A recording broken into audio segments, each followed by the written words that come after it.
સુરેન્દ્રનગરના લખતર પાસે છારદ ગામમાં વરસાદી પાણી ભરાયા છે। મોડી રાત્રે ભારે વરસાદ પડ્યો અને ઉમય નદીના પાણી ગામમાં ઘૂસી ગયા છે। ગામમાં પાણી આવતા અનેક મકાન પાણીમાં ગરકાવ થઈ ચૂક્યા છે। છારદ ગામ માટે હાલાકી સર્જાઈ છે। છારદ ગામમાં સતત વધી રહ્યા છે પાણી અને વધતા પાણી લોકો માટે પણ મુસીબતના પાણી બની રહ્યા છે।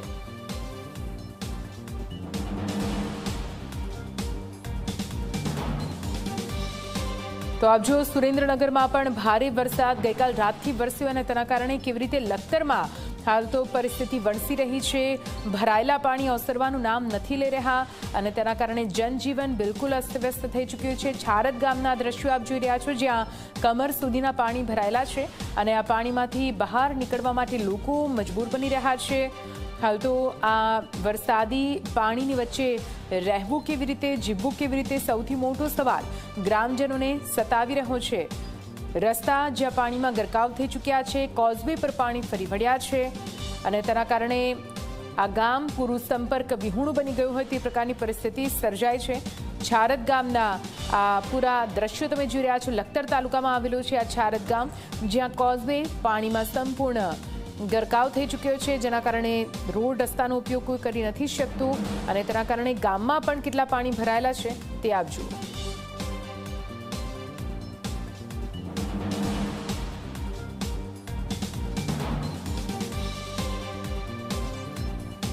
તો આપ જુઓ વરસાદ અને ઉમય નદીના પાણી કેવી રીતે ગામમાં ઘૂસી ગયા છે, તેના કારણે વરવા દ્રશ્યો સામે આવી રહ્યા છે।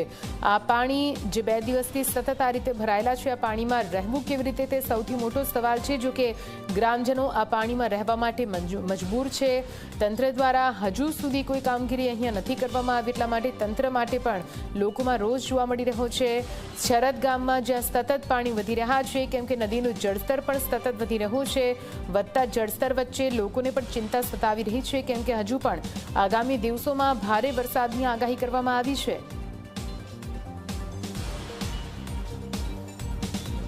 આ વિશે વધુ માહિતી સાથે સંવાદદાતા દર્શલ અત્યારે ઘટના સ્થળથી અમારી સાથે જોડાઈ ગયા છે। દર્શલ, આપ સતત સુરેન્દ્રનગર જિલ્લામાં ફરી રહ્યા છો, ત્યાં છારદ ગામે આપ પહોંચ્યા, ત્યાંની શું પરિસ્થિતિ છે? કેમ કે જે દ્રશ્યો સામે આવી રહ્યા છે તે વરવા છે, કેવી રીતે આ ગ્રામજનો આ પાણીમાં રહેતા હશે તે સૌથી મોટો સવાલ છે। દર્શલ, સ્વાભાવિક છે નિધિ કે જે પ્રકારની વરસાદી સ્થિતિ હોય અને વરસાદી સ્થિતિમાં પાણી ભરાય એટલે એ વિસ્તાર પ્રભાવિત થાય અને જે પ્રકારે સુરેન્દ્રનગરમાં એ મોડી રાત્રે વહેલી સવાર સુધી જે વરસાદ પડ્યો એમાં સૌથી વધારે લખતરની અંદર એ વરસાદ એ નોંધાયો અને તેમાં એ લખતર અને તેના એ ગામો જે છે પ્રભાવિત થયા। જ્યારે હું અમદાવાદથી આવ્યો, વિરમગામથી આગળ લખતર પાસે એ પહોંચ્યો, ત્યારે વચ્ચે 2 ગામ કે છારદ અને ઓળખ એ 2 ગામ પ્રભાવિત થયા છે, જ્યાં એ પાણી એ ઉમયા નદીના આવ્યા છે, વરસાદી પાણી આવ્યા છે અને ત્યાં એ કેટલાક લોકોનું સ્થળાંતર કરવું પડ્યું છે। પશુઓની સુરક્ષા માટે ગ્રામજનોએ પશુઓને હાઈવે ઉપર લાવી દીધા છે અને એક તરફનો હાઈવે એ બંધ કરી દીધો છે। મકાનોમાં પાણી ઘૂસ્યા છે, કેટલાક જગ્યા ઉપર એ મકાનો પડવાની પણ ઘટના બની છે। આ એક સમસ્યા એ દર વર્ષની હોવાનું એ ગ્રામજનોનું કહેવું છે અને આ જે દ્રશ્યો છે લખતરના છે। લખતરમાં પણ હું જ્યારે આવ્યો ત્યારે એ પોલીસ સ્ટેશનની ચારે તરફ પાણી, એ તાલુકા પંચાયત, એ ગ્રામ પંચાયત, એમાં પણ પાણી આવ્યા છે। વહીવટી તંત્ર એ અહીંયા ઊભું છે, મારી સાથે છે મામલતદાર, એ લાયસન્સિંગ ઓફિસર, તેમની સાથે વાત કરીશું એ લખતરની સ્થિતિ અને લખતરના એ ગામોની સ્થિતિ શું છે। સાહેબ, અત્યારની સ્થિતિ શું છે? સ્થિતિ હજુ પણ લાગે છે વણસે એવી છે, કારણ કે આગાહી હજુ પણ છે? એમાં એવું છે, ઉપરવાસમાંથી જે પાણી આવ્યા છે એના કારણે પાણી ભરાયા છે અને તંત્ર અહીંયા ખડે પગ છે, જે પાણી હટાવવા માટેની પ્રયત્નો કરી રહ્યા છે। હાલ કેટલી ટીમો અહીંયા કામે લગાવી છે? કઈ રીતે પાણીનો નિકાલ? લાયઝન ઓફિસર સાહેબ, જે તાલુકાના લાયઝન ઓફિસર સાહેબ છે, સાથે મામલતદાર, ટીડીઓની ટીમ, તલાટી કમ મંત્રી, બધા અહીંયા હાજર જ છે અને બધા એના સિવાય લાઇનમાં જેટલા પણ વિભાગો છે બધા અહીંયા હાજર છે। તાલુકા પંચાયત, ગ્રામ પંચાયત એ પણ પાણીમાં છે, ત્યાં પણ પાણીનો પ્રવાહ છે, તો કઈ રીતે નિકાલ માટેની વ્યવસ્થા કરી રહ્યા છે અમે, કે પાણીનો વહેલાસરથી નિકાલ થાય એ માટેનો આપણે પ્રયત્ન કરી રહ્યા છે, હાલ ચાલી રહ્યો છે। વણા છે, ઘણાદ ગામ છે, આ જેમ છારદ, ઓળખ, ત્યાં પાણી છે, સંપર્ક વિહોણા ગામ કે મોટરેબલ રોડ ન હોય કેવા એટલા ગામો છે? ગામોની સંખ્યા તો એક્ઝેક્ટ નહીં કહી શકીએ, અમારી જોડે મળી નથી, પણ મોટરેબલ નથી, પણ અમુક ગામોમાં અમે વ્યવસ્થા કરી રહ્યા છીએ કે પાણી વહેલાસરથી નીકળે એવી વ્યવસ્થા કરી રહ્યા છીએ। લાયસન્સિંગ ઓફિસર સાથે વાત કરીએ સાહેબ, લખતર વિસ્તાર એ સૌથી વધારે પ્રભાવિત સુરેન્દ્રનગરમાં, અત્યારની સ્થિતિ શું છે? પરિસ્થિતિ થોડીક સુધરી છે કે નહીં? ગઈકાલે મોડી રાતથી જે વરસાદ આપણે વરસી રહ્યો છે લખતર અને આસપાસના વિસ્તારમાં, એના કારણે લખતર પ્રોપરમાં જે પાણી ભરાયા છે એ માત્ર લખતરના વરસાદના કારણે જ નથી, જે બાજુમાં ગામ છે ડુમાણા, ભદ્રેસી, ઓળક, પછી બજરંગપુરા બાજુ છે, વણા છે, એના પાણીનો ફ્લો લખતર પ્રોપર બાજુ છે, એના કારણે અહીંયા પાણી ભરાય છે. અને નિકાલની વ્યવસ્થા અત્યારે ખડે પગે અમે બધા અહીંયા છીએ. પ્રભારી તરીકે હું હાજર છું, મામલતદારશ્રી, ટીડીઓશ્રી અને તમામ લાઇન ડિપાર્ટમેન્ટ, પીજીવીસીએલ હોય, આરએનબી હોય, પશુપાલન હોય, તમામ કર્મચારી અત્યારે હાજર છે. અને સાહેબ હજુ પણ એ રેડ એલર્ટ છે, તો શાળાઓ બાબતે કે બીજો કોઈ નિર્ણય એ પ્રજાલક્ષી એ કોઈ લેવાયો છે કે લેવાવાનો છે? કારણ કે હજુ સુધી શાળામાં એ રજાઓની જાહેરાત એ ગવર્મેન્ટે કરેલી છે. ઓકે, શાળાઓ આજે તો બંધ જ છે, કાલે ઓલરેડી રવિવાર છે, એટલે 2 દિવસ તો શાળાઓ બંધ જ રહેવાની છે. પછી આગળની સ્થિતિ, પછી આગળની પરિસ્થિતિ સોમવારે એટલે કાલે જ નિર્ણય લેવાશે કે કઈ રીતની પરિસ્થિતિ છે, તો એ મુજબ પછી નિર્ણય લેવાશે. અત્યારે બીજી સ્વાસ્થ્યલક્ષી કે સ્થળાંતરને લગતી કામગીરી એ પણ કેવા પ્રકારે? કારણ કે તલાટીઓ અલગ અલગ ગામમાં ફરી રહ્યા છે, કેટલા તલાટીઓને કામે લગાવાયા છે? આપણા તાલુકાના 43 ગામોના તલાટીઓ હાલ સ્થળ ઉપર જ છે અને બધા એ જ ડેટા લઈ રહ્યા છે કે કેટલા અમને આપણે સ્થળાંતર કરી શકીએ છીએ. અને સ્થળાંતરની જે પણ ડેટા હશે પછી આપને. ખેતીને પણ નુકસાન? ખેતીને નુકસાન વરસાદને કારણે છે. સર્વે થઈ ચૂક્યો છે? ના સર, હવે સર્વે થાય. આ સર્વે થાય જ્યારે વરસાદ પડી ગયા પછીનો. એટલે હવે એ સ્થિતિ સામાન્ય બનશે એ બાદ એ સર્વેની કામગીરી. પણ એની પહેલાં અત્યારે જરૂરી છે પાણીનો નિકાલ. એ લખતરમાં જે પ્રકારે પાણી ભરાયા છે એ કઈ રીતે નિકાલ કરો એના માટે તંત્ર હાલ વિચારણા કરી રહ્યું છે.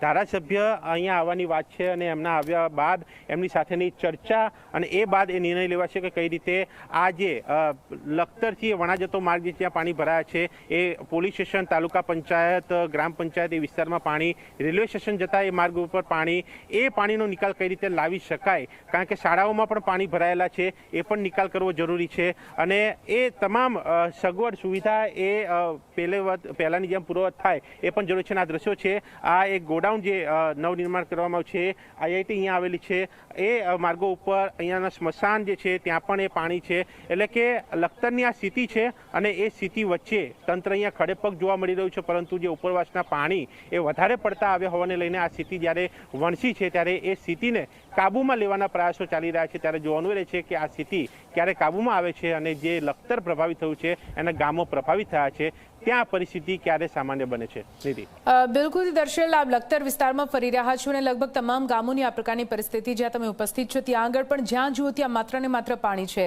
આ પાણીની વચ્ચે રહેવું, ભલે તંત્ર ત્યાં પહોંચ્યું છે, કામગીરી કરી રહ્યું છે, પણ છતાં પણ પાણી ભરાયેલા છે, લોકોને ભારે હાલાકી પડી હશે. ગ્રામજનો સાથે આપની વાતચીત થઈ, તેમનું શું કહેવું છે, તેમણે શું વ્યથા વ્યક્ત કરી? સાથે હજુ પણ આગામી 2 દિવસ સુધી આ જ રીતે વરસાદની આગાહી છે, તો તંત્ર તેને લઈને કઈ રીતે એલર્ટ છે?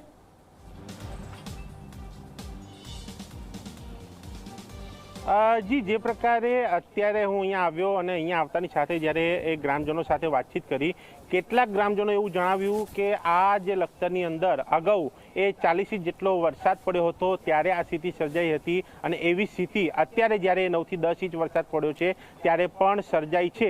એટલે કે ક્યાંક એ ભૌગોલિક સ્થિતિ બદલાઈ છે અને ભૌગોલિક સ્થિતિ બદલાવાના કારણે અથવા તો અન્ય કોઈ કારણસર આ સ્થિતિ ફરી એકવાર આ લખતર વિસ્તારમાં સર્જાઈ છે અને તેના કારણે એ પાણી ભરાયા છે અને તેના કારણે એ હાલાકી સર્જાઈ છે. અને આ સ્થિતિ વચ્ચે એ તંત્ર કામ કરી રહ્યું છે. ગ્રામજનો સીધી રીતે એ તંત્રની પડખે ઊભું છે. એ ગામવાસીઓ જે છે એ તમામ મદદ કરવા અહીંયા તૈયાર છે અને પાણીનો નિકાલ કઈ રીતે થાય, એમાં શું મદદ કરી શકાય એ માટે પણ ગ્રામજનો અહીંયા તૈયાર છે. પણ એના માટે જરૂરી છે એક યોગ્ય નિર્ણયની. એ ગ્રામજનો અહીંયા મારી સાથે છે, તેમની સાથે આપણે વાત કરીશું. અચ્છા, તમે ગામના છો, શું કહેશો? આ તકલીફ, આવી ઘટના પહેલા બની હતી, અત્યારે શું સમસ્યા? અત્યારે આ પાણીનો નિકાલની જ છે, મેન તો પાણી નિકાલ જ છે. પહેલા ભરાયા હતા? પહેલા આની ઘણા વર્ષો પહેલા ભણ્યા, એટલા બધા નહોતા ભરાણા. અત્યારે વહીવટી તંત્ર કામ કરી રહ્યું છે, કરી ગયું છે, બધું કામ સરસ કામ કરે છે. ને હવે પાણીનો નિકાલ, ઉપરવાસનો પાણીનો વધારે આવક છે ને જાવક ઓછી, એટલે એનું બધું કરવાનું જ છે. આવક વધારે, જાવક ઓછી. કાકા, ઘણું બધું નુકસાન હશે લખતરમાં? લખતરમાં નુકસાનની તો વાત જ ના કરશો. મારી પોતાની 250 વીઘા જમીનમાં 1 વીઘો નહીં બચે. કઈ જગ્યાએ આવેલી છે? વણા રોડે આવેલી, તરમણીયાના રોડે આવેલી, હદાદના રોડે આવેલી. દરેક ખેતરમાં આટલા પાણી એકો એકમાં.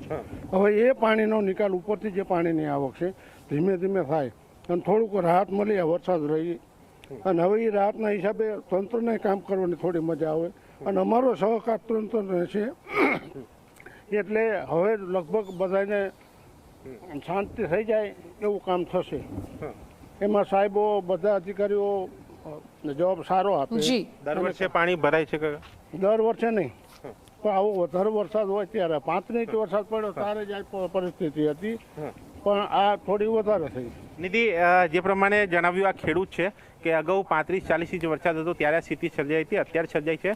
તેઓ સરકારી તંત્ર સાથે ઊભા છે, જે મદદ કરવાની હશે એ ગ્રામજન તરીકે કરશે જેથી કરીને ઝડપી પાણીનો નિકાલ થાય. પરંતુ હાલ એ સ્થિતિ જે બની છે લખતરની અને એના ગામોની, એ સ્થિતિ એ અઘરી છે અને લોકોને એ હાલાકી પડી રહી છે, એ વાસ્તવિકતા છે. અને ત્યાં એ કામગીરી એ અધિકારીઓ કરી રહ્યા છે, કર્મચારીઓ કરી રહ્યા છે, એ જોવા મળ્યું છે. પરંતુ હજુ પણ એ વણા હોય, ઘણાદ હોય કે પછી અન્ય કેટલાક ગામો છે, ત્યાં એ મોટરેબલ રોડ એ ગામોમાં જવાના છે, એ બંધ છે, જેને લઈને એ ગામ ક્યાંક સંપર્ક બહાર છે એ કહેવું હોય તો નકારી ન શકાય. વિધિ.